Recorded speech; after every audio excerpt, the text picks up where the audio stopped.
জয় তারা। নমস্কার বন্ধুরা, আমি জ্যোতিষী গৌতম কুমার। আজকের আলোচনার মূল বিষয় জুন 2024 মাসিক রাশিফল। সিংহ রাশির জন্য স্পেশাল হতে চলেছে, কেননা আপনাদের জীবনে আমূল পরিবর্তন ঘটবে একাধিক জায়গার থেকে, যা নাকি বলে শেষ করা যাবে না। তাছাড়াও কিন্তু আজকের এই আলোচনাটি খুব গুরুত্বপূর্ণ হতে চলেছে। ভিডিওটি স্কিপ করবেন না, অর্থাৎ শুরু থেকে শেষ পর্যন্ত দেখুন। আপনি যদি সিংহ রাশির মানুষ হয়ে থাকেন তাহলে জুন 2024 মাসিক রাশিফল, আপনার জুন মাসটি আপনার জন্য কতটা শুভ হতে চলেছে, এটাই কিন্তু আলোচনার মূল বিষয়।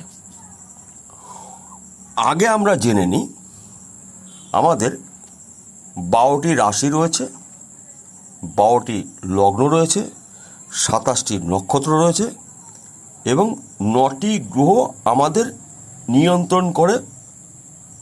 এই গ্রহদের প্রভাবে কিন্তু আমরা মাঝে মধ্যে দুঃখ কষ্ট পেয়ে থাকি। তার পাশাপাশি কিন্তু আবার কখনো কখনো অর্থ সম্পদ সুখ শান্তি এই গ্রহদের মাধ্যম দিয়ে পেয়ে থাকি। তো আজকে যে বিষয়টা নিয়ে আলোচনা করব, আপনার জীবনে অতি শুভত্ব ঘটতে চলেছে। সৌরমণ্ডলের গ্রহদের গোচরগত অবস্থানগুলো আগে জেনে নিই। কোন কোন গ্রহ কোন কোন রাশিতে রয়েছে, এটা কিন্তু আমাদের প্রথম জানতে হবে। বৃষ রাশিতে রয়েছে 4টি গ্রহ, পজিটিভ গ্রহ। দেবগুরু বৃহস্পতি, সর্বশক্তিমান রবি এবং নিজ গৃহে শুক্র প্রবেশ করেছে 19 তারিখে মে মাসের। তার পাশাপাশি জুন মাসের 1 তারিখে অর্থাৎ 1 জুন বুধ প্রবেশ করবে। এই 4টি গ্রহ প্রবেশ করার ফলে একসাথে থাকাকালীন মহা শক্তিশালী বিরলতম চতুর্গ্রহী রাজযোগ সৃষ্টি হবে বৃষ রাশিতে। তাছাড়াও আরও 3টি শক্তিশালী রাজযোগ সৃষ্টি হবে বৃষ রাশিতে। কন্যা রাশিতে রয়েছে কেতু, কুম্ভ রাশিতে রয়েছে শনি, নক্ষত্র পরিবর্তন করে পূর্ব ভাদ্রপদ নক্ষত্র রয়েছে। মীন রাশিতে রয়েছে 3টি গ্রহ একত্রে, মঙ্গল, রাহু এবং চন্দ্র। এই হলো 9টি গ্রহর গোচরগত অবস্থান।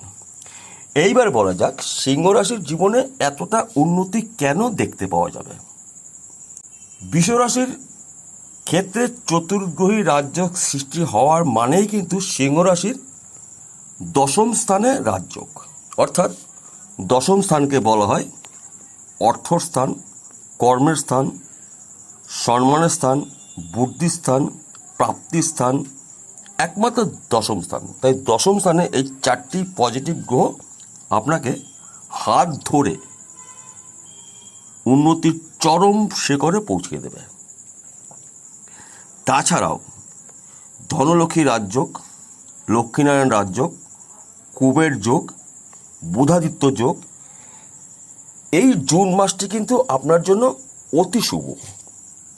আমি 6টি শুভ খবর আপনাকে জানাবো, আর 3টি বিষয় আপনার সাবধান হতেই হবে। 1 নম্বর শুভ খবর, আপনার গোপন শত্রু নাশ হতে চলেছে। যেই বিষয়টা কিন্তু অতি শুভ খবর, কেননা শত্রুই কিন্তু আপনাদের দীর্ঘদিন ধরে ক্ষতি করেছে। সেই শত্রু আপনার গৃহের হতে পারে, আপনার জানাশোনা কোনো ব্যক্তি হতে পারে, আপনার বন্ধু বান্ধব হতে পারে, পাড়া প্রতিবেশী হতে পারে, যারাই হোক না কেন, তারা কিন্তু আপনাকে দেখবে পালাবে, আপনার মধ্যে তেজ দেখতে পাওয়া যাবে। তাছাড়া আপনার কর্মপ্রাপ্তি, অর্থাৎ যেই কাজগুলোর জন্য প্রচেষ্টা করেছিলেন সেই কাজ কিন্তু আপনি পেতে চলেছেন। ব্যবসা হতে পারে, বিদেশে যাওয়ার জন্য চেষ্টা করেছিলেন, যেতে পারেননি, এবার সম্পূর্ণ সুযোগ পেতে পারেন। কিংবা যারা চাকরির জন্য প্রচেষ্টা করেছিলেন, আপনি চাকরির শুভ খবর জুন মাসের যে কোনো দিন যে কোনো সময় পেতে পারেন। কিংবা যারা চাকরি করছেন, প্রমোশন আটকিয়েছিল, প্রমোশন পেতে পারেন। এই ধরনের সুপত্যগুলো আপনার রাশিতে এবার কিন্তু আসতে চলেছে। তাছাড়া যাদের গৃহে জমি জায়গা নিয়ে আইনে কোনো সমস্যা ছিল, অর্থাৎ পৈতৃক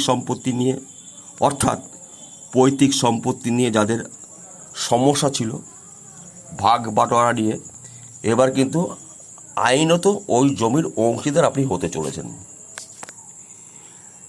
তাছাড়া কিন্তু আপনার সন্তান দ্বারায় বংশের মান সম্মান প্রাপ্তি হতে চলেছে, অর্থাৎ আপনার একাধিক জায়গার থেকে প্রাপ্তি ঘটবে। তাছাড়া আপনি যদি অনলাইনের সাথে যুক্ত থাকেন, মার্কেটিং করছেন, শেয়ার বাজার টাকা লগ্নি করছেন, ব্যাটিং করছেন, লটারি কাটছেন বা বেচছেন, আপনারা কিন্তু এই জুন মাসটি অতি শুভ বলে মনে করা হচ্ছে। কেননা ধনলক্ষ্মী রাজযোগ আপনাকে হঠাৎ অর্থ দিতে পারে, কুবের রাজযোগ আপনাকে হঠাৎ ধনশালী করতে পারে, বুধাদিত্য রাজযোগ আপনার যে কোনো মুহূর্তে আপনাকে শুভ সংবাদ আপনি শুনতে চলেছেন। এই ধরনের শুভত্বগুলো আপনার জীবনে কিন্তু আসবে। এইবার আসা যাক, 3টি বিষয়ে আপনার সাবধান হতে হবে। প্রথমত, আপনি কখনো অহংকার আপনার মধ্যে আনবেন না, তাহলে কিন্তু পতনের মূল।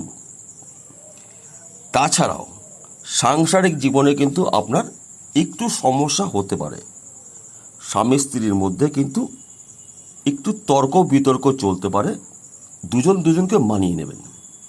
কিংবা যারা এই মুহূর্তে প্রেম ভালোবাসার মধ্যে যুক্ত রয়েছেন, তাদেরও কিন্তু এই ধরনের সমস্যার সৃষ্টি হবে, অর্থাৎ তৃতীয় কোনো ব্যক্তি নিয়ে কিন্তু আপনাদের সুসম্পর্ক নষ্ট হতে পারে, তাই দুজন দুজনকে মানিয়ে নেবেন। তাছাড়াও আপনি যদি যানবাহন চালান, সাবধানে চালাবেন, রাস্তাঘাট দেখে পার হবেন, এবং আপনি অন্তত জুন মাসে তর্ক বিতর্কের মধ্যে অংশগ্রহণ করবেন না। তাছাড়া বাদ বাকি আপনার সব শুভ। এইবার আসি, আপনার প্রথম কি করতে হবে। দেখুন বন্ধুরা, আমি প্রত্যেকটি ভিডিওতে বলি, আজকেও বলছি, সবার আগে আপনাকে আগে জানুন যে আপনার কি অবস্থা গ্রহগুলো রয়েছে। আপনার যদি জন্মকুণ্ডলী থাকে, অতি অবশ্যই জন্মকুণ্ডলী অভিজ্ঞ জ্যোতিষী দিয়ে জন্মকুণ্ডলী বিচার করে নিন। যদি জন্মকুণ্ডলীতে আপনার রাশির অধিপতি গ্রহ রবি যদি দোষযুক্ত থাকে, সম্পূর্ণ সুফলগুলো আপনি সম্পূর্ণ নাও পেতে পারেন। যদি বৃহস্পতি পাপ গ্রহ দ্বারা আক্রান্ত থাকে, দোষযুক্ত, তাহলে কিন্তু আপনি এই শুভত্বগুলো আপনার জীবনে আসতে বাধা সৃষ্টি করবে, সম্পূর্ণ আপনি নাও পেতে পারেন। যদি আপনার জন্মকুণ্ডলীতে শুক্র বা বুধ অশুভ গ্রহর দৃষ্টি প্রদান করে থাকে, তাহলেও কিন্তু আপনি এই ধরনের সমস্যার মধ্যে পড়বেন না। তবে 4টির গ্রহের যে অশুভ অবস্থা থাকবে সেমনটি নয়, কিন্তু 1টি বা 2টি হতে পারে। যাদের জন্মকুণ্ডলী নেই তারা কি করবেন, ভালো অভিজ্ঞ জ্যোতিষী দিয়ে হস্তরেখা বিচার করে নিন। কেননা আমাদের হাতের মধ্যে কিন্তু 9টি গ্রহর অবস্থান রয়েছে, তাই বিশেষ করে 4টি গ্রহকে আপনাকে নজর দিতে হবে। আপনার রাশির অধিপতি গ্রহ রবি, শুক্র, বুধ এবং বৃহস্পতি। 1টি বা 2টি গ্রহ যদি আপনার ডিস্টার্ব করে, অশুভ অবস্থা থাকে, আপনি প্রতিকার করে নিন। আমি যেই কথাগুলো বললাম 100% না মিললেও 80% মিলতে বাধ্য, কেননা জ্যোতিষশাস্ত্র দিশা, একটি সঠিক ঠিকানা, সঠিক দিশা আপনাকে বলে দেবে কোন সময় আপনার শুভ দিন আসতে চলেছে এবং কোন সময় আপনার সাবধান হতে হবে। এটাই জ্যোতিষশাস্ত্র। তাহলে বন্ধুরা বোঝা গেল। নমস্কার, আবার দেখা হবে।